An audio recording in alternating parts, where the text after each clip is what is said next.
ಪತ್ರಿಕಾಗೋಷ್ಠಿಗೆ ಎಲ್ಲ ನನ್ನ print media ಮತ್ತು ಡಿಜಿಟಲ್ ಮಾಧ್ಯಮದ ಎಲ್ಲ ಪತ್ರಕರ್ತರಿಗೆ ಸ್ವಾಗತ ಕೋರುತ್ತಾ, ಇವತ್ತು ಈ ಪತ್ರಿಕಾಗೋಷ್ಠಿಗೆ ನನ್ನ ಜೊತೆ ಇದ್ದಾರ ಚಂದನ್ ಗಿಡ್ನವರು, ಗೋಕಾಕದ ಖ್ಯಾತ ವಕೀಲರು. ಇವತ್ತಿನ ಈ ಪತ್ರಿಕಾಗೋಷ್ಠಿಯ ಉದ್ದೇಶ ಏನಂದ್ರ, ಗೋಕಾಕ್ನಲ್ಲಿರುವಂತ ಸೌಭಾಗ್ಯಲಕ್ಷ್ಮಿ ಸಕ್ಕರೆ ಕಾರ್ಖಾನೆಯಲ್ಲಿ ನಡೆಯುವಂತ ಅವ್ಯವಹಾರಗಳ ಬಗ್ಗೆ ಪತ್ರಿಕಾಗೋಷ್ಠಿಯಲ್ಲಿ ಮಾಡ್ತಾ ಇದ್ದೀವಿ. ನಾನು ಕಳೆದ ವಿಧಾನಸಭಾ ಚುನಾವಣೆಯಲ್ಲಿ ಗೋಕಾಕ್ ಕ್ಷೇತ್ರದಿಂದ ಕಾಂಗ್ರೆಸ್ ಅಭ್ಯರ್ಥಿಯಾಗಿ ಸ್ಪರ್ಧೆ ಮಾಡಿದ್ದೀನಿ. ಅವಾಗ ಸೌಭಾಗ್ಯಲಕ್ಷ್ಮಿಯ ಸಕ್ಕರೆ ಕಾರ್ಖಾನೆಯ ಮಾಲೀಕರಾದಂತಹ ಇವತ್ತಿನ ಗೋಕಾಕ್ ಕ್ಷೇತ್ರದ ಮಾನ್ಯ ಶಾಸಕರು ರಮೇಶ್ ಜಾರಕಿಹೊಳಿ ಅವರು ನಾಮಿನೇಷನ್ ಸಲ್ಲಿಸಿದಾಗ ಆ ನಾಮಿನೇಷನ್ ಅಲ್ಲಿ ಅಬ್ಜೆಕ್ಷನ್ ಹಾಕಿದೆ. ಯಾಕಂದ್ರೆ ಸೌಭಾಗ್ಯಲಕ್ಷ್ಮಿ ಸಕ್ಕರೆ ಕಾರ್ಖಾನೆಯನ್ನ ಇವರು ದಿವಾಳಿ ಅಂತ ಘೋಷಣೆ ಮಾಡಿದ್ದಾರೆ, ಮತ್ತ ಅದರ ಮಾಲೀಕರು ಇವ್ರು ಆಗಿದ್ರಿಂದ ದಿವಾಳಿ ಏನು ಘೋಷಣೆ ಮಾಡಿದವರು ಎಲೆಕ್ಷನ್ ನಿಲ್ಬಾರ್ದು ಅಂತ ಹೇಳಿ ಅಬ್ಜೆಕ್ಷನ್ ಹಾಕಿದ್ದೆ. ಆದ್ರ ಅವತ್ತು ಶಾಸಕರು ಅಫಿಡವಿಟ್ ಕೊಟ್ಟಿದ್ರು. ಯಾಕಂದ್ರೆ ನನಗ ಮತ್ತು ಸೌಭಾಗ್ಯಲಕ್ಷ್ಮಿ ಸಕ್ಕರೆ ಕಾರ್ಖಾನೆಗೆ ಯಾವುದೇ ಸಂಬಂಧವಿಲ್ಲ ಅಂತ ಒಂದು ಮಾಹಿತಿ ಕೊಟ್ಟಿದ್ರು. ಅವಾಗ ಅವರು ನಂದ ಏನು ಅಪ್ಲಿಕೇಶನ್ ಅಬ್ಜೆಕ್ಷನ್ ಕ್ಯಾನ್ಸಲ್ ಆಗಿತ್ತು. ಆದ್ರ ಇವತ್ತು ಶನಿವಾರ ದಿನ ಎಲ್ಲಂದ್ರ ವಿಶ್ವೇಶ್ವರಪುರಂ ಪೊಲೀಸ್ ಠಾಣೆಯಲ್ಲಿ ಮಾನ್ಯ ಶಾಸಕರ ವಿರುದ್ಧವಾಗಿ ಏನು ಕೆ ರಾಜಣ್ಣ, ಅಪೆಕ್ಸ್ ಬ್ಯಾಂಕಿನ ಮ್ಯಾನೇಜಿಂಗ್ ಡೈರೆಕ್ಟರ್ ಅಂತ ಕೆ ರಾಜಣ್ಣ ಅವರು ಅವರ ಮೇಲೆ ಏನು 420 ಮೋಸ ಮಾಡಿದಂತ ಹೇಳಿ ಪೊಲೀಸ್ ಸ್ಟೇಷನ್ ಅಲ್ಲಿ ಕಂಪ್ಲೇಂಟ್ ಮಾಡಿದ್ದಾರೆ. ಈ ಕಂಪ್ಲೇಂಟ್ ನಲ್ಲಿ ಮುಖ್ಯವಾಗಿ ಶಾಸಕರಂತ ರಮೇಶ್ ಜಾರಕಿಹೊಳಿ ಅವರು ಮತ್ತು ಡೈರೆಕ್ಟರ್ ಆದಂತಹ ವಸಂತ ಪಾಟೀಲ್ ಉರ್ಫ್ ಅಂಬಿರಾವ್ ಪಾಟೀಲ್ ಮತ್ತು ಮೂರನೇವರು ಶಂಕರ್ ಪವಾಡೆ, ಈ 3 ಜನರ ಮೇಲೆ ಒಂದು 420 ಕೇಸ್ ಹಾಕಿದ್ದಾರೆ. ಯಾಕೆ 420 ಕೇಸ್ ಹಾಕಿದಾರೆ ಅಂದ್ರೆ, ಯಾವಾಗ ಇವರು ಸಾಲ ಕೊಡುವಾಗ, ಸೌಭಾಗ್ಯಲಕ್ಷ್ಮಿ ಸಾಲ ಕೊಡುವಾಗ ಯಾರು ಇವರು ಮ್ಯಾನೇಜಿಂಗ್ MD ಮತ್ತು ಅಧ್ಯಕ್ಷರು ಮತ್ತು ಡೈರೆಕ್ಟರ್ ಆದವರು. ಆದ್ರೆ ಯಾವಾಗ ಫ್ಯಾಕ್ಟರಿ ಲಾಸ್ ನಲ್ಲಿ ಆಯ್ತಲ್ಲ, ಅವತ್ತು ಆ ಫ್ಯಾಕ್ಟರಿಯ ಮ್ಯಾನೇಜಿಂಗ್ ಡೈರೆಕ್ಟರ್ ಮತ್ತು ನಿರ್ದೇಶಕ ಸ್ಥಾನದಿಂದ ಹೊರಬಂದು ಯಾರೋ ಸಂಬಂಧವಿಲ್ಲದವರು, ಅವ್ರ ಫಾಲೋವರ್ ಅಂತ ಅಥವಾ ಅವ್ರ ಮನೇಲಿ ಕೆಲಸ ಮಾಡೋರ್ನ ಆಡಳಿತ ನಿರ್ದೇಶಕ ಮಾಡಿ ಈ ಏನು ದಿವಾಳಿತನ ಅಥವಾ NP ಆಗ್ಯದಲ್ಲ ಅದನ್ನ ಅವ್ರ ಮೇಲೆ ಹಾಕಿ ತಾವು ಹೊರಗೆ ಬರ್ಬೇಕಂತ ಹೇಳಿ ಒಂದು ಮೋಸಗಾರಿಕೆ ಮಾಡಿದಾರ ಅಂತ ಹೇಳಿ ಅವರು ಕಂಪ್ಲೇಂಟ್ ಕೊಡ್ತಾರೆ. ಯಾಕಂದ್ರ ಸಾಲ ಕೊಡುವಾಗ ಯಾರು ಅಧ್ಯಕ್ಷರು ಮತ್ತು ನಿರ್ದೇಶಕ ಇರ್ತಾರಲ್ಲ, ಸಾಲ ತೀರೋರಿಗೆ ಅವರೇ ಆ ಪದದಲ್ಲಿ ಮುಂದುವರಿಬೇಕು ಅನ್ನುವಂಥದ್ದು ಒಂದು ಬಾಂಡ್ ಇರ್ತದೆ ಸಾಲ ಕೊಡುವಾಗ. ಮತ್ತು ಇದ ಕೋರ್ಟ್ ಹಿಯರಿಂಗು ಅದ. ಯಾವ ಕಂಪನಿ ಒಳಗೆ ಅಧ್ಯಕ್ಷರು ನಿರ್ದೇಶಕರು ಇದ್ದಾಗ ಸಾಲ ತಗೊಂಡಿರ್ತಾರಲ್ಲ, ಆ ಸಾಲಕ್ಕೆ ಅವರೇ ಜವಾಬ್ದಾರ ಅಂತ ಒಂದು ಹಿಯರಿಂಗ್ ಇರ್ತದ. ಅದಕ್ಕೆ ಈ ಮೋಸಗಾರಿಕೆಯನ್ನ ಅಂತ ಹೇಳಿ ಒಂದು ಕೇಸ್ ಹಾಕಿದ್ದಾರೆ. ಇದಷ್ಟೇ ಅಲ್ಲ, ಏನು ಸೌಭಾಗ್ಯಲಕ್ಷ್ಮಿ ಸಕ್ಕರೆ ಕಾರ್ಖಾನೆ ಇದೆಲ್ಲ ಒಂದು ಅವ್ಯವಹಾರದ ಕೂಪವಾಗಿದೆ. ಹಲವಾರು ಅವ್ಯವಹಾರಗಳು ಮಾಡಿದ್ದಾರೆ ಈ ಸಕ್ಕರೆ ಕಾರ್ಖಾನೆಯಲ್ಲಿ. ಈಗಾಗಲೇ ಇದ್ರ ಬಗ್ಗೆ ನಾನು ಜಿಲ್ಲಾಧಿಕಾರಿ ಅವರಿಗೆ ಮತ್ತು ಸಕ್ಕರೆ ಮುಖ್ಯಮಂತ್ರಿಗಳಿಗೆ ಮತ್ತು ಸಕ್ಕರೆ ಮಂತ್ರಿಗಳಿಗೆ, ಮಾನ್ಯ ಪ್ರಧಾನ ಕಾರ್ಯದರ್ಶಿಗಳು ಕೈಗಾರಿಕಾ ಮತ್ತು ವಾಣಿಜ್ಯ ಇಲಾಖೆ ಬೆಂಗಳೂರು ಇವರಿಗೆ, ಉಪಮುಖ್ಯಮಂತ್ರಿಗಳಿಗೆ ನಾನು ಕಳೆದ 2-3 ತಿಂಗಳಿಂದ ಪತ್ರವನ್ನು ಬರೆದಿದ್ದೀನಿ. ಆದ್ರೂ ಯಾರೂ ಇದರ ಬಗ್ಗೆ ಒಂದು ಸ್ಪಷ್ಟವಾದ ಕ್ರಮಗಳನ್ನ ಕೈಗೊಳ್ತಾ ಇಲ್ಲ. ಇದ್ರ ಬಗ್ಗೆ ಹಲವಾರು ಪಾಯಿಂಟ್ಗಳನ್ನ ಅವ್ರಿಗೆ ಬರೆದಿದ್ದೀನಿ, ಅದನ್ನ ನಿಮ್ ಮುಂದೆ ಈಗ ಹೇಳ ಬಯಸ್ತಿದ್ದೀನಿ. ಏನು ಸೌಭಾಗ್ಯಲಕ್ಷ್ಮಿ ಸಕ್ಕರೆ ಕಾರ್ಖಾನೆ ಇದೆಲ್ಲ, ಇದು 2010ರಿಂದ ಪ್ರಾರಂಭವಾಗಿ ಮಾನ್ಯ ರಮೇಶ್ ಜಾರಕಿಹೊಳಿ ಅವರು ಮತ್ತು ಅಂಬಿರಾವ್ ಪಾಟೀಲ್ ಇವರ ಒಂದು ಅಧ್ಯಕ್ಷತೆ ಮತ್ತು ನಿರ್ದೇಶಕರ ಆಗಿ ಇದನ್ನ ಪ್ರಾರಂಭ ಮಾಡಿದ್ರು. ಈ ಕಾರ್ಖಾನೆಗೆ ಬೇಕಾದಂತಹ ಒಂದು ಜಾಗವನ್ನ ಬರೆದು ಕೊಟ್ಟವ್ರು ಯಾರಂದ್ರ ರವಿವರ್ಮ ದೇಸಾಯಿ ಅವರ ಮೊಮ್ಮಕ್ಕಳು. ಇವರು ಅಥರೈಸ್ ಮೊಮ್ಮಕ್ಕಳಾಗಿಲ್ಲ, ಅವರಿಂದ ಇದನ್ನ ಖರೀದಿ ಮಾಡಿದಾರ. ಅವಾಗ ಭೂ ನ್ಯಾಯ ಮಂಡಳಿ ಏನಿತ್ತಲ್ಲ, ಭೂ ನ್ಯಾಯ ಮಂಡಳಿಯಲ್ಲಿ ಇದು ಪಾಸ್ ಆಗಬೇಕಾದ್ರ ಅವತ್ತಿನ AC ಅವರು ಇದರ ವಿರುದ್ಧವಾಗಿ ಮತ ಚಲಾಯಿಸಿದಾರ ಇದನ್ನ ಖರೀದಿ ಆಗ್ಬೇಕಂದ್ರ. ಆದ್ರ ಉಳಿದ ಮೆಂಬರ್ಗಳು ತಮ್ಮದೇ ಫಾಲೋವರ್ಗಳ ಮೆಂಬರ್ ಇರೋದ್ರಿಂದ ಬಹುಮತದಿಂದ ಮಾಡಿದೀವಿ ಅಂತ ಹೇಳಿ ಇದನ್ನ ಖರೀದಿ ಮಾಡಿದಾರ. ಅವಾಗ ಸರ್ವೆ ನಂಬರ್ 413, ಸರ್ವೆ ನಂಬರ್ 443 ಈ ಎರಡೂ ಕೂಡಿ 495 ಎಕರೆ ಮತ್ತು 529 ಎಕರೆಯನ್ನ ಈ ಸಕ್ಕರೆ ಕಾರ್ಖಾನೆಗಳಿಗೆ ತಗೊಂಡಿದ್ದಾರೆ. ಇದು ಒಂದು ಅವ್ಯವಹಾರದ ಇದ್ರೊಳಗು. ಮತ್ತ ಇದನ್ನ ಎಣ್ಣೆ ಮಾಡ್ಬೇಕಾದ್ರ ನಿಮ್ಗೆಲ್ಲ ಗೊತ್ತಾಗಬೇಕು, ಏನ ಎಣ್ಣೆ ಮಾಡ್ಬೇಕಾದ್ರೆ ಬಿಸಿ ಮಾಡ್ಬೇಕು ಅದನ್ನ. ಆದ್ರ ಗೋಕಾಕ್ನಲ್ಲೇ ತಹಸೀಲ್ದಾರರಿಂದಲೇ ಎಣ್ಣೆ ಮಾಡಿಸಿದಾರ. ಯಾಕಂದ್ರ ಅದು ಏನು ಡೆವಲಪ್ಮೆಂಟಲ್ ದುಡ್ಡು ಇರ್ತದಲ್ಲ ಅದನ್ನ ತುಂಬಬಾರದು ಅಂತ ಹೇಳಿ ಉದ್ದೇಶದಿಂದ ತಹಸೀಲ್ದಾರರಿಂದಲೇ ಎಣ್ಣೆ ಮಾಡಿದಾರ. ಇದು ಒಂದು ಇಲ್ಲಿ ಅವ್ಯವಹಾರದ. ನಾಲ್ಕನೇದು ಈ ಲೋನ್ಗಳಿಗೆ ಸಂಬಂಧಪಟ್ಟಿತ್ತು. ಅಂದ್ರ ಈ ಕಂಪನಿಯ ಪ್ರಮೋಟರ್ ಆಗಿರೋರು ರಮೇಶ್ ಜಾರಕಿಹೊಳಿ, ವಸಂತರಾವ್ ಪಾಟೀಲ್ ಅಥವಾ ಅಂಬಿರಾವ್ ಪಾಟೀಲ್ ಮತ್ತು ಶಂಕರ್ ಪೌಡೆ ಮತ್ತು ಇನ್ನೂ 4 ಜನ ಅವರ ಫ್ಯಾಮಿಲಿ ಮೆಂಬರೇ ಈ ಫ್ಯಾಕ್ಟರಿಯ ಪ್ರಮೋಟರ್ ಆಗಿದಾರ. ಮತ್ತ ಇದಕ್ಕ ಶೇರ್ ಹೋಲ್ಡರ್ಸ್ ಯಾರಂದ್ರ ಅವ್ರ ಫಾಲೋವರ್ಸ್, ಅವ್ರ ಆಫೀಸ್ ನಲ್ಲಿ ಕೆಲಸ ಮಾಡೋರು, ಇವರೇ ಇದ್ರ ಶೇರ್ ಹೋಲ್ಡರ್ಸ್ ಅದಾರ. ಮತ್ತು ಇನ್ನೊಂದು ಬಿಗ್ಗೆಸ್ಟ್ ಅವ್ಯವಹಾರ ಇದ್ರೊಳಗೆ ಏನು ನಡೆದಂದ್ರ ಇದರಲ್ಲಿ ಇನ್ವೆಸ್ಟ್ ಮಾಡುವಂತಹದ್ದು ಮಾಡಿದಂತ ಹೇಳಿ ವ್ಯವಸಾಯ ಸೇವಾ ಸಮಿತಿ ಅಂತ ಹೇಳಿ ಒಂದು 8 ವ್ಯವಸಾಯ ಸೇವಾ ಸಂಘಗಳನ್ನ ಇದ್ರೊಳಗೆ ಇನ್ವೆಸ್ಟ್ ಮಾಡಿರ ಅಂತ ಹೇಳಿ ತೋರಿಸಿದಾರೆ. ಆದ್ರ ಇಡಿ ಅವರು 2017 ಅನ್ಸುತ್ತೆ ಇಡಿ ಎನ್ಕ್ವೈರಿ ಮಾಡಿದಾಗ ಆ ವ್ಯವಸಾಯ ಏನು ಸೇವಾ ಸಮಿತಿಗಳು ಆ ಊರಲ್ಲಿಲ್ಲ. ಅಂಕಲಿಗಿಲಿ ಆಗ್ಬೋದು. ಒಂದು ನಮ್ಮ ಗೋಕಾಕ್ ಕ್ಷೇತ್ರದಲ್ಲಿ 8 ರಿಂದ 10 ಊರಲ್ಲಿ ವ್ಯವಸಾಯ ಸಂಘದಿಂದ 0.5%, 2%, 0.4% ಟೋಟಲ್ ಶೇರ್ ಇನ್ವೆಸ್ಟ್ ಮಾಡಿದವು. ನಮಗ್ ಕಂಡು ಬಂದಿದಂದ್ರ ತಮ್ಮ ಏನು ಕಪ್ಪು ಹಣವನ್ನ ಆ ಸೇವಾ ಸಮಿತಿಗಳಲ್ಲಿ ಹಾಕಿ ಅದನ್ನ ತಮ್ಮ ಫ್ಯಾಕ್ಟರಿಗಳಿಗೆ ಇನ್ವೆಸ್ಟ್ ಮಾಡಿದ್ದು ಇದರಿಂದ ಕಂಡು ಬರ್ತದೆ. ಮತ್ತು ಮುಂದಿನ ಅವರ 6ನೇದು ಏನ್ ಅವ್ಯವಹಾರ ಅಂದ್ರ ಯಾವಾಗ ಇವರ ಸಕ್ಕರೆ ಫ್ಯಾಕ್ಟರಿ ಲಾಭದಲ್ಲಿ ನಡೀಲಿಲ್ಲ, ಅದಕ್ಕಿಂತ ಮೊದಲು ಹೇಳ್ಬೇಕಂದ್ರ ಇವರು ಯಾವ್ಯಾವ ಬ್ಯಾಂಕಿಂದ ಈ ಸಕ್ಕರೆ ಫ್ಯಾಕ್ಟರಿಗೆ ಲೋನ್ ತಗೊಂಡಿದಾರ ಅಂದ್ರ ಮೊದಲು ಐಡಿಯಾ ಬ್ಯಾಂಕ್ ಇದರಿಂದ 201 ಕೋಟಿ ತಗೊಂಡಿದ್ದಾರೆ. SBI ಬ್ಯಾಂಕ್ 2021ರಲ್ಲಿ ಇಲ್ಲ, ಐಡಿಯಾ ಬ್ಯಾಂಕ್ ತಗೊಂಡಿದ್ದು IDBI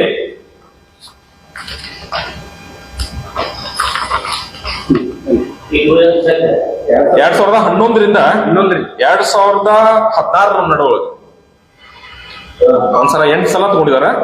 ಇದೆಲ್ಲ ಕೂಡಿ ಟೋಟಲ್ ಇರೋದು 201 ಕೋಟಿ ರೂಪಾಯಿ. ಮತ್ತು SBI ಬ್ಯಾಂಕ್ ಇಂದ 129 ಕೋಟಿ 50 ಲಕ್ಷ ರೂಪಾಯಿ ತಗೊಂಡಿದ್ದಾರೆ. SBI ಬ್ಯಾಂಕ್ ಮತ್ತು SBI ಬ್ಯಾಂಕ್ ಇಂದ 129 ಕೋಟಿ 50 ಲಕ್ಷ. 2014ರಿಂದ 2014ರಲ್ಲಿ ತಗೊಂಡಿದ್ದಾರೆ.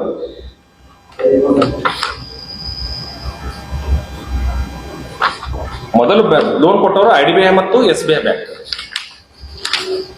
ನಮ್ಮ DCC ಬ್ಯಾಂಕ್ ಇಂತ ಮೊದಲು ಅವರೇ ಕೊಟ್ಟಿದ್ದಾರೆ. ಅವರು ಈಗ ಕಂಪನಿ ಎಸ್ಟಾಬ್ಲಿಷ್ ಮಾಡ್ಬೇಕಂತ ಹೇಳಿ ಸಾಲವನ್ನು ತಗೊಂಡಿದ್ದಾರೆ.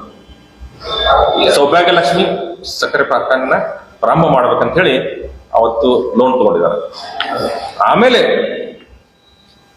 2014ರಿಂದ ಒಂದು 4 DCC ಬ್ಯಾಂಕ್ ಕಡೆಯಿಂದ ಸಾಲವನ್ನು ಪಡೆದಾರ. 4 DCC ಬ್ಯಾಂಕ್, ಒಂದು Vijapur DCC bank, Tumakuru DCC bank, Dakshina Kannada ಮತ್ತು ಉತ್ತರ ಕನ್ನಡ DCC ಬ್ಯಾಂಕ್ಗಳಿಂದ, ಅಪೆಕ್ಸ್ ಬ್ಯಾಂಕ್ ಇಂದ ಏನು ಇದು DCC ಬ್ಯಾಂಕ್ಗಳ ಸಮೂಹ ಏನದಲ್ಲ ಆ ಅಪೆಕ್ಸ್ ಬ್ಯಾಂಕ್ ಇಂದ ಸಾಲವನ್ನು ಪಡೆದಿದ್ದಾರೆ. 2014ರಿಂದ 2016 ಅದು 232 ಕೋಟಿ 88 ಲಕ್ಷ. ಮತ್ತು ಈಗ 2023 ಆಗಸ್ಟ್ನಲ್ಲಿ ಬಡ್ಡಿ ಎಲ್ಲ ಸೇರಿ 439 ಕೋಟಿ 7 ಲಕ್ಷ ಆಗಿದೆ. ಇದು ಅಪೆಕ್ಸ್ ಬ್ಯಾಂಕ್ ಇಂದ ತಗೊಂಡಿದ್ದು 439 ಕೋಟಿ 7 ಲಕ್ಷ. ಅಪೆಕ್ಸ್ ಬ್ಯಾಂಕ್ ಇಂದ ಇಷ್ಟು ಎಲ್ಲ ಕೂಡಿ ಸುಮಾರು 1,000 ಕೋಟಿ ಸಾಲ ಇದೆ ಇದರಲ್ಲಿ, ಒಂದು ಕಾರ್ಖಾನೆಯಲ್ಲಿ. ಬಡ್ಡಿ ಅಸಲು ಮತ್ತು ಬಡ್ಡಿ ಸೇರಿ ಸುಮಾರು 1,000 ಕೋಟಿ ಸಾಲದ. ಅದೇ ಹೇಳ್ತೀನಿ. ಇವತ್ತು ನೋಡ್ರಿ, ಇದ್ರೊಳಗ 2016ರಲ್ಲಿ ಅಪೆಕ್ಸ್ ಬ್ಯಾಂಕ್ ಇಂದ 60 ಕೋಟಿ ಸಾಲ ತಗೊಂಡಿದ್ದಾರೆ. ಅದನ್ನ ಡಿಸ್ಟಿಲರಿ ಮಾಡ್ಬೇಕಂತ ಅಥವಾ ಎಥಿನಾಲ್ ಪ್ರೊಡಕ್ಷನ್ ಮಾಡ್ಬೇಕಂತ ಹೇಳಿ 60 ಕೋಟಿ ಸಾಲದ. ಆದ್ರ ಇವತ್ತಿಗೂ ಆ ಫ್ಯಾಕ್ಟರಿಯಲ್ಲಿ ಡಿಸ್ಟಿಲರಿ ಇಲ್ಲ. ಅದೇ ಹೇಳ್ತೀನಿ, ಒಂದು ಸಕ್ಕರೆ ಫ್ಯಾಕ್ಟರಿಯನ್ನ ಎಸ್ಟಾಬ್ಲಿಷ್ ಮಾಡ್ಬೇಕಂದ್ರೆ ಸುಮಾರು 200 ಕೋಟಿ ಬೇಕಾಗ್ತದೆ. ಡಿಸ್ಟಿಲರಿಗೆ 60ರಿಂದ 80 ಕೋಟಿ ಬೇಕಾಗ್ತದ. ಆದ್ರ ಇವರೆಲ್ಲ ಮಾಡಿದ ಸಾಲ ನೋಡಿದ್ರೆ ಆ ಫ್ಯಾಕ್ಟರಿ ಎಸ್ಟಾಬ್ಲಿಷ್ ಮಾಡೋಕ್ಕಿಂತ 3,500 ಟನ್ ಖರ್ಚು ಮಾಡುವಂತ ಒಂದು ಫ್ಯಾಕ್ಟರಿಗೆ 200 ಕೋಟಿ ಬೇಕು. ಆದ್ರೆ ಇಷ್ಟೆಲ್ಲ ಸಾಲ ಮಾಡಿದಾರ. ಮತ್ತು ಈ ಫ್ಯಾಕ್ಟರಿ ಅವರು ಯಾವ ಬೇಸಿಸ್ ಮೇಲೆ ಕೊಟ್ಟಿದಾರ? ನಮ್ಮಂತರ ಸಾಲ ಕೊಡ್ತಾನಂದ್ರೆ ಒಂದು ಕೋಟಿ ಸಾಲ ಕೊಡ್ತಂದ್ರೆ 2 ಕೋಟಿ ಸೆಕ್ಯೂರಿಟಿ ಕೇಳ್ತಾರ. ಮತ್ತು ಫ್ಯಾಕ್ಟರಿ ಎಸ್ಟಾಬ್ಲಿಷ್ ಮಾಡ್ಬೇಕಾದ್ರೆ ಹೆಚ್ಚು ಕಡಿಮೆ ಎಲ್ಲರೂ 75% 80% ವರೆಗೆ ಒಂದು ಪರ್ಸನಲ್ ಸೆಕ್ಯೂರಿಟಿ ಕೇಳ್ತಾರೆ. ಇವರಿಗೆ ಯಾವುದೇ ಸೆಕ್ಯೂರಿಟಿ ಕೇಳಿದ ಎಕ್ಸೆಸ್ ಸಾಲ ಕೊಟ್ಟಿದ್ದಾರೆ. ಮತ್ತ ಈ ಎಲ್ಲ ವ್ಯವಹಾರಗಳನ್ನು ನೋಡಿದ್ರೆ ಈ ಹಣವನ್ನ ಬೇರೆ ಕಡೆ ಡೈವರ್ಟ್ ಮಾಡಿದಾರ ಅಂತ ಅನ್ಸುತ್ತೆ. ಏನು ಸಾಲ ತಗೊಂಡಿದ್ದಾನ ತಮ್ಮ ಬೇರೆ ಯಾವ್ದಾದ್ರು ಕಾರ್ಖಾನೆ ಎಸ್ಟಾಬ್ಲಿಷ್ ಮಾಡ್ಬೇಕು ಅಥವಾ ತಮ್ಮ ಬೇರೆ ಯಾವುದೇ ಸಾಲವನ್ನ ತೀರಿಸುವ ಸಲುವಾಗಿ ಇಲ್ಲಿ ತಗೊಂಡಿದ್ದ ಕಂಡು ಬರ್ತದೆ. ಇದು ಮೇಜರ್ ಇಲ್ಲಿ ಒಂದು ಅವ್ಯವಹಾರ ಅದ. ಮತ್ತೆ ನಮ್ಮ ಬೆಳಗಾವಿ ಜಿಲ್ಲೆಯಲ್ಲಿ ಎಲ್ಲಾ ಸಕ್ಕರೆ ಫ್ಯಾಕ್ಟರಿಗಳು ಈಗ ಅತಿ ಲಾಭದಾಯಕವಾಗಿ ನಡೀತಾವ ಹಲವಾರು ವರ್ಷಗಳಿಂದ. ಮತ್ತೆ ಎಷ್ಟೋ ಫ್ಯಾಕ್ಟರಿ ಅವರು ಒಂದು ಫ್ಯಾಕ್ಟರಿ ಕಟ್ಟಿದವರು 2-3 ವರ್ಷಕ್ಕೆ ಒಂದೊಂದು ಫ್ಯಾಕ್ಟರಿ ಹೊಸ ಮಾಡ್ತಾ ಇದ್ದಾರೆ. ಆದ್ರ ಈ ಫ್ಯಾಕ್ಟರಿ ಯಾಕೆ ಲಾಸ್ನಾಗ ಆಯ್ತು? ಇದು ಒಂದು ತನಿಖೆ ಮಾಡುವಂಥದ್ದು. ಮತ್ತೆ 3,500 ಟನ್ ಕ್ರಷಿಂಗ್ ಕೆಪಾಸಿಟಿ ಅದ,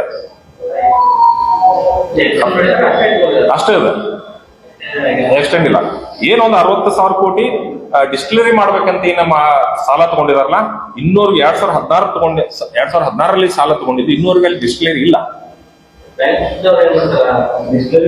ಅಲ್ಲಿ ಯಾರಿಗೂ ಆ ಫ್ಯಾಕ್ಟರಿಯಲ್ಲಿ ಇನ್ನೂರ್ಗೂ ಅದ್ರ ಒಳಗೆ ಹೋಗಿ ಅಬ್ಸರ್ವ್ ಮಾಡಕ್ಕೆ ಪರ್ಮಿಷನ್ ಯಾರಿಗೂ ಇಲ್ಲ. ಹೈಟ್ ಸೆಕ್ಯೂರಿಟಿ ಅದ, ಯಾರು ಹೋಗುದಿಲ್ಲ ಅಲ್ಲಿ ಫ್ಯಾಕ್ಟರಿ ಒಳಗೆ. ಈ ರೀತಿ ಒಂದು ಸಿಚುವೇಶನ್ ಅದ. ಎನ್ಫೋರ್ಸ್ಮೆಂಟ್ ಡೈರೆಕ್ಟರ್ ಯಾವಾಗ ಇವ್ರ ಮನೆ ರೇಡ್ ಮಾಡಿದಾರಲ್ಲ ಆ ಟೈಮಲ್ಲಿ ಅಲ್ಲಿ ಹೋಗಿ ಫ್ಯಾಕ್ಟರಿಗೂ ಎಂಕ್ವೈರಿ ಮಾಡಿದಾರ. ಅದನ್ನು ಅವರು ರೇಡ್ ಮಾಡಿದ್ರು. ಅವಾಗ ಅವತ್ತೇನು ರೇಡ್ ಮಾಡಿದಾಗ ಏನೇನು ಸಿಕ್ತು, ಅಲ್ಲಿ ಏನೇನಿದೆ ಅದ್ರ ಬಗ್ಗೆ ಮಾಹಿತಿ ಕೇಳಿದ್ರು. ಅವ್ರು ಇನ್ನೂರು ಇಡಿ ಡಿಪಾರ್ಟ್ಮೆಂಟ್ ಕೊಡ್ತಾ ಇಲ್ಲ. ಮತ್ತೆ ಇನ್ನೊಂದು ಬಿಗ್ಗೆಸ್ಟ್ ಹಗರಣ ಅಂತಂದ್ರ, ಇಷ್ಟೆಲ್ಲ ಆಗುವಾಗ IFCI ಇನ್ ಬ್ಯಾಂಕು 2017ರಲ್ಲಿ ಈಗಾಗಲೇ ಆ ಫ್ಯಾಕ್ಟರಿ ಲಾಸ್ ನಲ್ಲಿ ತೋರಿಸ್ತಾ ಇದ್ದಾರೆ. ಇಷ್ಟೆಲ್ಲ ಆದ್ಮೇಲೆ 2017ರಲ್ಲಿ 9 ಕೋಟಿ ಸಾಲ ಕೊಟ್ಟರು. ಇಂಡಸ್ಟ್ರಿಯಲ್ ಡೆವಲಪ್ಮೆಂಟ್ ಬ್ಯಾಂಕ್ ಏನ್ ಸೆಂಟ್ರಲ್ ಗೌರ್ಮೆಂಟ್ ಅದ ಡೆಲ್ಲಿ ಒಳಗೆ, IFCI ಈ ಬ್ಯಾಂಕ್ ಮತ್ತೆ 9 ಕೋಟಿ ಕೊಟ್ಟದ. ಇದು ಯಾವ ಬೇಸ್ ಮೇಲೆ ಕೊಟ್ಟಿತ್ತು ಅನ್ನೋದು ಗೊತ್ತಿಲ್ಲ. ಇಷ್ಟೆಲ್ಲ ಇದರಲ್ಲಿ ಹಗರಣದ. ಮತ್ತು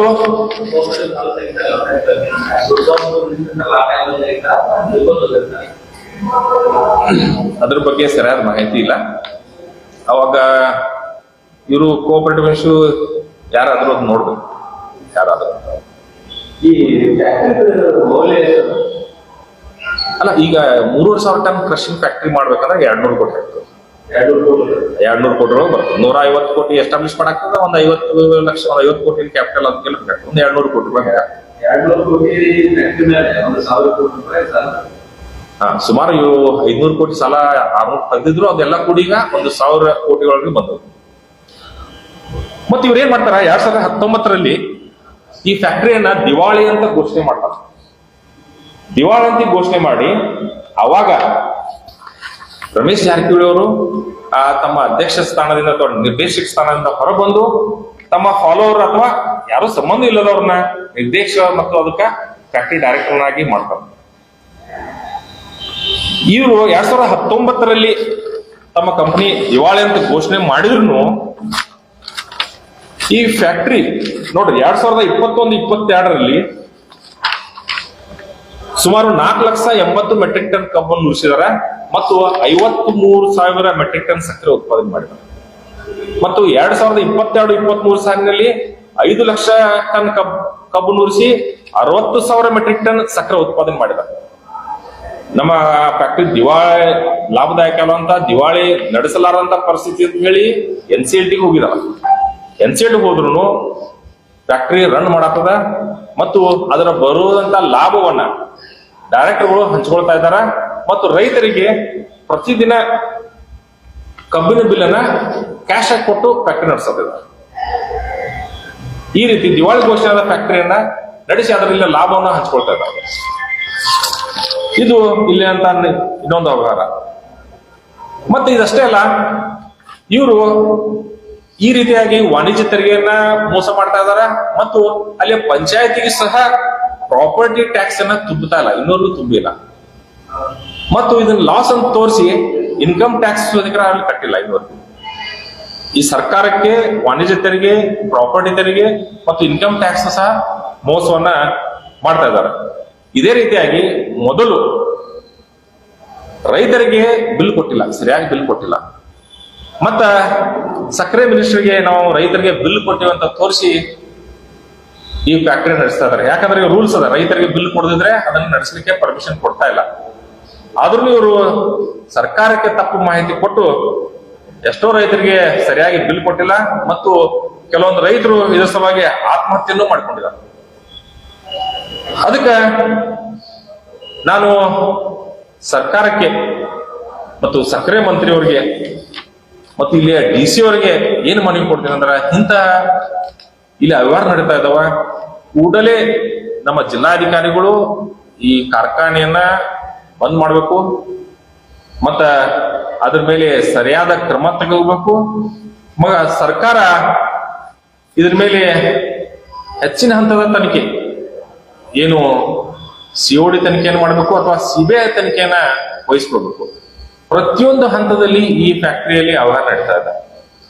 ಮತ್ತ ನಮ್ಮ DCC ಬ್ಯಾಂಕ್ ಇದು ರೈತರ ಡಿಪಾಸಿಟ್ ಮಾಡಿ ಅಥವಾ ಅಗ್ರಿಕಲ್ಚರ್ ಡೆವಲಪ್ಮೆಂಟ್ ಕೊಡುವಂತ ಒಂದು ಬ್ಯಾಂಕ್ ಅದ, ಅವ್ರ ಸಾಲ.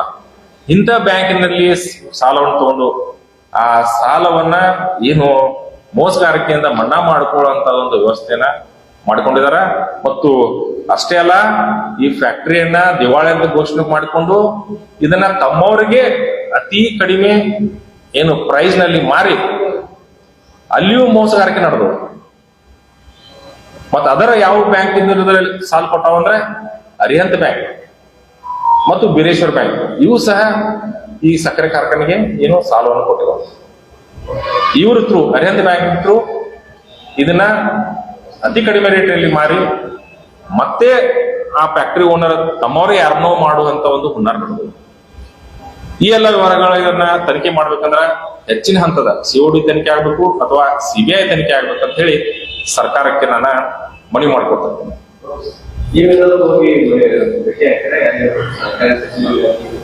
ಅಥವಾ ಎಲ್ಲರಿಗೂ ಪತ್ರವನ್ನು ಕೊಟ್ಟಿದ್ದೀನಿ. ನಾ ಖುದ್ದು ಕೊಟ್ಟಿಲ್ಲ, ಅವ್ರ ಪತ್ರವನ್ನ ಬರೆದಿದ್ದೀನಿ. ಮತ್ತು ಏನು ಸಕ್ಕರೆ ಸಚಿವಾಲಯ ಅಥವಾ ಕೈಗಾರಿಕಾ ಸಚಿವಾಲಯದವರು ಸಕ್ಕರೆ ಕಾರ್ಖಾನೆಗೆ ಈ ಎಲ್ಲ ಏನು ವ್ಯವಹಾರದವಲ್ಲ ನಾವು ಕೇಳಿದೀವಿ ಮತ್ತು ಅದ್ರ ಬಗ್ಗೆ ನೀವು ಮಾಹಿತಿ ಕೊಡಂತೇಳಿ ಫ್ಯಾಕ್ಟರಿಗೆ ಕೇಳಿದ್ರು ಆ ಸಚಿವಾಲಯಗಳಿಗೆ 2 ತಿಂಗಳಿಂದ ಪತ್ರ ಬರೆದ್ರು ಆ ಸಚಿವಾಲಯಕ್ಕೆ ಇವರು ಫ್ಯಾಕ್ಟರಿಯವರು ಏನು ಮಾಹಿತಿ ಕೊಡ್ತಾ ಇಲ್ಲ. ಯಾವುದೇ ಪತ್ರ ವ್ಯವಹಾರಕ್ಕೆ ಅಥವಾ ವ್ಯವಹಾರ ಬಗ್ಗೆ ಮಾಹಿತಿ ಕೊಡ್ತಾ ಇಲ್ಲ ಫ್ಯಾಕ್ಟರಿ.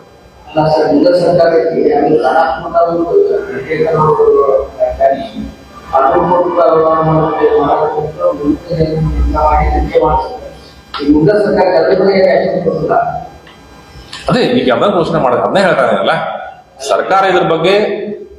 ನಿಮ್ಮ ಪಕ್ಷದಲ್ಲಿ ನಿಮ್ಮ ಮನೆ ಕಲಿಯಲ್ವಾ ಅಂತ ಹೇಳ್ತಾರೆ.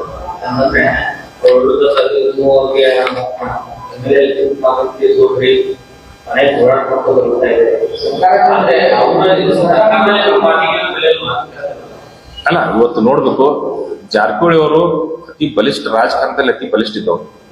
ಯಾವುದೇ ಸರ್ಕಾರ ಇದ್ರೂ ತಮ್ಮದೇ ಆದಂತ ಒಂದು ಇನ್ಫ್ಲೂಯೆನ್ಸ್ ಬಂದಿದ್ದವ್ರು. ಇವ್ರ ವಿರುದ್ಧ ಕ್ಷೇತ್ರದಲ್ಲಿ ಹೋರಾಟಕ್ಕೂ ಒಂದು ಹೆದರಿಕೆ ಅದ, ನಮ್ಗೇನೋ ಮಾಡಿಬಿಡ್ತಾರ ಅಂತ ಹೇಳಿ. ಇಂಥ ಪರಿಸ್ಥಿತಿಯಾಗ ನಾನು ಒಬ್ಬ ಡಿಪ್ಯೂಟೆಡ್ ಕ್ಯಾಂಡಿಡೇಟ್ ಆಗಿ ಅವ್ರ ಜೊತೆ ಹೋರಾಟ ಮಾಡೋದು ನನ್ನ ಕೆಲಸ. ಮತ್ತು ಏನ್ ಅನ್ಯಾಯ ನಡೀತಾ ಇದೆ ಅದಕ್ಕೆ ಸರ್ಕಾರಕ್ಕೆ ನಾನು ತಿಳಿಸ್ಬೇಕು.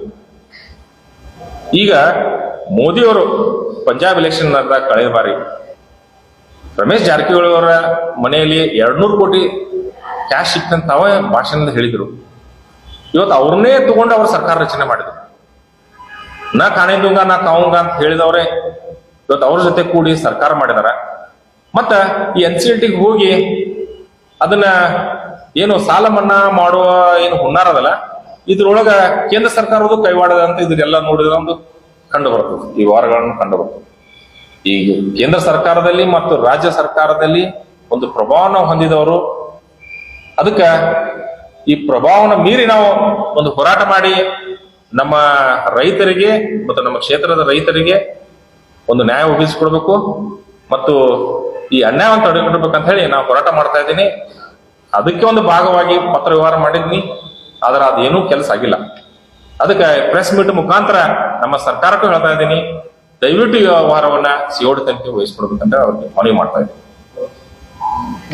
ಒಂದೊಂದು ನಿವೇದನೆ ದಯವಿಟ್ಟು ಮಾಧ್ಯಮದವರು ಒಂದು ನಿವೇದನೆ ಮಾಡ್ತೀನಿ. ದಯವಿಟ್ಟು ಈಗ ಯಾವುದೇ ಒಂದು ವಿಷಯ ಬಂತಂದ್ರೆ ಜಾರಕಿಹೊಳಿ ಗೋಕಾಕ್ ಸಾವುಕಾರ ಅಥವಾ ಬೆಳಗಾವಿ ಸಾವುಕಾರ ಅಂತ ಮಾಡಿ ಕೈ ಮುಗಿದು ತಿಳ್ಕೊತೀನಿ, ಆ ಪದ ಬಳಸ್ಬೇಡ. ನನ್ನ ಒಂದು ನಿವೇದನೆ ಅಂದ್ರೆ ಸಾವುಕಾರ ಅಂದ್ರೆ ಏನು? ಒಂದ್ ನಿಮಿಷ ಕೇಳಿ ಸರ್. ಸಾವುಕಾರ ಅಂದ್ರೆ ಏನ ಅಂದ್ರೆ ಜಾರಕಿಹೊಳಿ ಸಾವುಕಾರ ಅಂದ್ರಲ್ಲ, ಗೋಕಾಕ್ ಸಾವುಕಾರ ಯಾಕಂತೀರಿ? ದಯಮಾಡಿ ನಾವು ಗೋಕಾಕ್ದವ್ರಿಗೆ ನೋವಾಗತ್ತೀವಿ, ದಯಮಾಡಿ ನಾವು ಒಂದು ಕಳಕಳಿಯಿಂದ ಕೇಳ್ತೀವಿ. ಅವ್ರು ಬೇಕಾದ್ರೆ ಜಾರಕಿಹೊಳಿ ಸಾವುಕಾರ ಅನ್ರಿ ಅಥವಾ ರಮೇಶ್ ಸಾವುಕಾರ ಅನ್ರಿ, ಸತೀಶ್ ಸಾವುಕಾರ ಅನ್ರಿ, ಆದ್ರ ದಯಮಾಡಿ ಹೇಳ್ತೀನಿ ಗೋಕಾಕ್ ಸಾವುಕಾರ ಅನ್ನೋ ಪದ. ಯಾಕಂತಂದ್ರೆ ಗೋಕಾಕಕ್ಕೆ ಇಂಥ ಸಾವುಕಾರಗಳು ಬಹಳ ಮಂದಿ ಬಂದು ಇದ್ದಾರೆ. ಮತ್ತ ಪೂರ್ವಾಪರ ಇತಿಹಾಸ ಈ ಚರ್ಚೆ ಬೇಡ. ನಾ ಮಾಧ್ಯಮದಲ್ಲಿ ಒಂದು ನಿವೇದನೆ ಏನ್ ಮಾಡ್ತೀನಿ, ದಯವಿಟ್ಟು ಅವ್ರನ್ನ ಗೋಕಾಕ್ ಸಾವುಕಾರ ಅನ್ನೋದನ್ನು ದಯಮಾಡಿ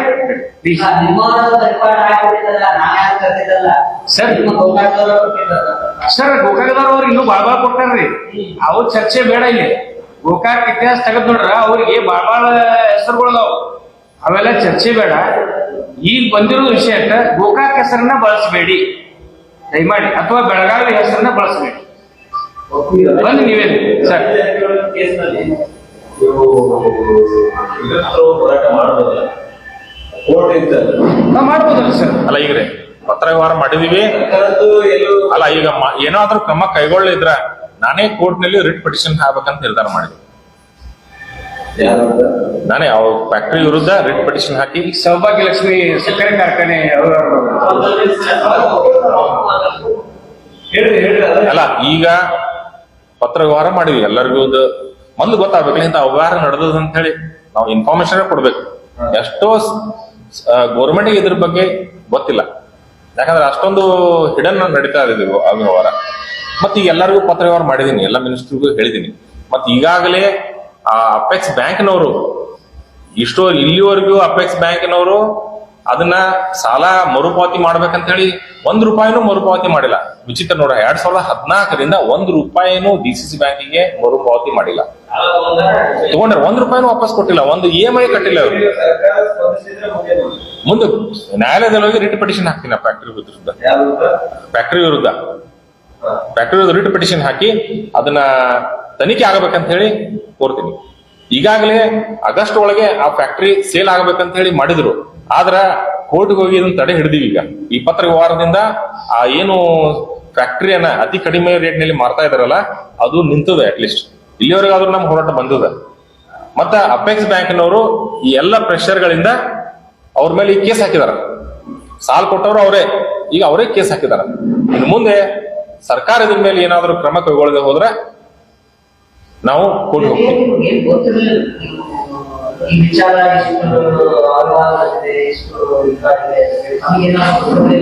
ಗೊತ್ತಿರ್ಲಿಲ್ಲ, ನಾ ರಾಜಕೀಯ ಬಂದ ಮೇಲೆ ಗೊತ್ತಾಯ್ತು. ಹೌದು ಗೊತ್ತಾಗಿದೆ. ನಾವು ಇದ್ರ ಬಗ್ಗೆ ಹೋರಾಟ ಮಾಡಿದ್ವಿ 2010ರಿಂದ ಹೋರಾಟ, 10ರಿಂದ ಪತ್ರವ್ಯವಹಾರಗಳು ಮಾಡಿದೀವಿ, ಅದರ ಬಗ್ಗೆ ಮಾಹಿತಿ ಅದರ ಸಮಗ್ರ ಮಾಹಿತಿಯನ್ನು ಪಡೆದುಕೊಂಡಿರೋ ಸಮಗ್ರ ಮಾಹಿತಿ ಇದೆ. ಈ ಲ್ಯಾಂಡ್ ಹೆಂಗ್ ಬಂತು, ಇದಕ್ಕಿಂತ ಪೂರ್ವದಲ್ಲಿ ಒಂದು ಕೊಳವಿ ಶುಗರ್ ಫ್ಯಾಕ್ಟರಿ ಅಂತದ, ಅದು ಹೆಂಗ್ ಮುಚ್ಚುವತ್ತು, ಅದು ಬೇರೆಯವ್ರಿಗೆ ಹಸ್ತಾಂತರ ಆಯ್ತು, ಎಲ್ಲ ಮಾಹಿತಿ ಇದೆ. ಮತ್ ಇದರಿಂದ ಎಷ್ಟೋ ನೋಡ್ರಿ ಈಗ ಟೋಟಲ್ ಯಾಕೆ ಮಾಡಲಿಲ್ಲ? ಮಾಡೋಣಲ್ಲ, ಎಲ್ಲ ಇನ್ನೂ ಸ್ವಲ್ಪ ತುಂಬಲಿ ಅಲ್ಲ, ಕೊಡ ತುಂಬಲಿ, ಇನ್ನೂ ಸ್ವಲ್ಪ ಅರ್ಧ ಐತಿ ತುಂಬ್ಮೇಲೆ ಹಾಕೊಂಡು. ಮತ್ ಈಗ ನೋಡ್ರಿ ಯಾವುದೇ ಒಂದು ಉದ್ಯೋಗದಲ್ಲಿ ಲಾಸ್ ಆಗಿ NP ಆಗುದು ಸಹಜ, ಎಷ್ಟೋ NP ಆಗ್ತದೆ. ಆದ್ರ ಈ ಸಕ್ಕರೆ ಫ್ಯಾಕ್ಟರಿಗಳು ನೋಡಿದ್ರ ಡೆಲಿಬರೇಟ್ಲಿ ಇದನ್ನ ಲಾಸ್ ಮಾಡ್ಲೇಬೇಕಂತ ಹೇಳಿ ಲೋನ್ ತಗೊಂಡ್ರ ಅನ್ಸುತ್ತೆ. ಇದು ಲಾಸ್ ಮಾಡಿ ಹಣ ಅದಕ್ಕೆ ತನಿಖೆ ಆಗ್ಬೇಕು. ಇದು ಅದಕ್ಕೆ ಅಲ್ಲ, ನಾವು ಹಾರಿಕೆ ಉತ್ತರ ಕೊಡೋದು ಸರಿ ಅಲ್ಲ, ಆದ್ರೆ ಇದ್ರ ತನಿಖೆ ಆಗ್ಬೇಕು. ದುಡ್ಡು ಎಲ್ಲಿ ಹೋಯ್ತು? ಇವತ್ತು ಅದೇ ಆಯ್ತಲ್ಲ, 60 ಕೋಟಿ ರೂಪಾಯಿ ಟ್ರಾನ್ಸಾಕ್ಷನ್ ಆಗಿದೆ ಡಿಸ್ಟಿಲರಿ ಅಂತ ಹೇಳಿ. ಆ ದುಡ್ಡು ಎಲ್ಲಿ ಹೋಯ್ತು? ಅದು ತನಿಖೆ ಆಗ್ಬೇಕು. ಹೌದು.